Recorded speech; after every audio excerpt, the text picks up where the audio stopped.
scandalisé. Il n'y a rien qui a changé. Rien. Et on paie les impôts chers pour cet endroit. En cette période de rentrée scolaire, les élèves paient eux aussi le prix fort. Ce quartier de Douala 4e compte une dizaine d'écoles primaires et secondaires, une file d'élèves contraints de traverser tout le quartier à pied pour rejoindre l'autre entrée, située à Raïbo-Nabéry. Il y a les voitures qui passent, les motos qui passent. Ils nous font attendre, ils nous font arriver en retard. Et de deux, quand on arrive en route, les motos, ils nous versent de l'eau sale. Nous sommes obligés d'arriver à la maison laver encore la tenue. Quand il pleut, c'est tellement difficile. Trouver les motos qui ont les parapluies, c'est trop difficile. Nous sommes obligés de marcher dans la pluie. Nous sommes à deux, on fait devant. On doit le transport 1500. Avec l'école, on paie 1000 francs. Tu vois que même si on paye 500, il faut laisser l'eau en bas. Il faut qu'on marche maintenant de la base jusqu'en l'eau en haut.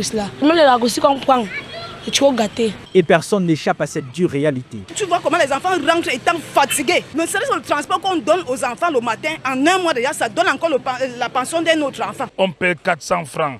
Si vous êtes deux, vous payez 600.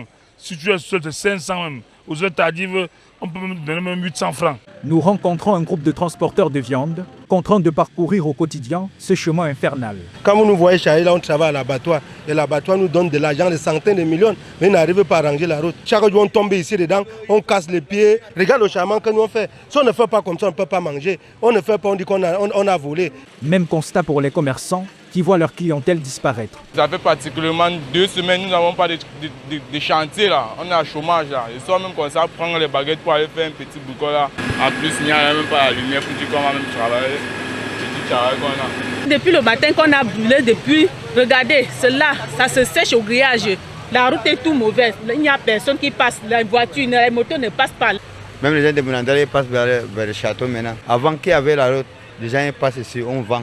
Mais maintenant, on ne même pas avec 50 000 par jour. Oui, c'est mauvais. Le bénéfice, on ne voit pas parce que la viande, ça dort chaque jour. À mi-parcours, un habitant révèle l'existence de voies de contournement, mais toutes restent impraticables. Voici donc l'état de la dite voie secondaire qui mène à abattoir, un enchaînement de crevasses remplies d'eau. Les riverains avouent les emprunter malgré tout, car elles sont parfois moins dangereuses que la route principale. À environ 800 mètres de l'abattoir, un tricycle attire notre attention. Il attend planté dans une mare d'eau d'être chargé de parpaings. Sa conductrice nous explique son quotidien. Il n'y a pas de quoi manger, on est en train de souffrir. Regardez ceux qu'on est en train de porter les parpaings pour aller livrer. Il n'y a même pas moyen. Il n'y a pas moyen pour aller livrer. Pardon. À quelques pas de là, se dresse un dépôt de planches.